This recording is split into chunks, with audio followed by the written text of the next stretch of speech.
which is the most bottom row. Alright. Now, your white wire is where?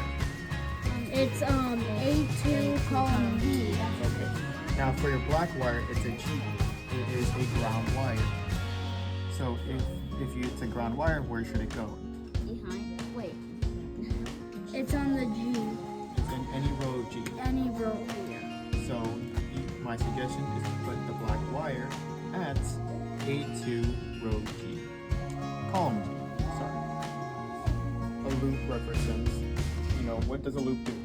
A loop is like It repeats over and over and over. According to this code, in bold you see these things that says turn left, delay 5 milliseconds, open call, left servo rotates 100 degrees.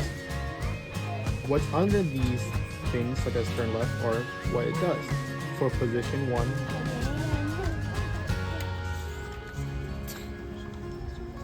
Okay, so it received this code. it received the code, it spins correctly,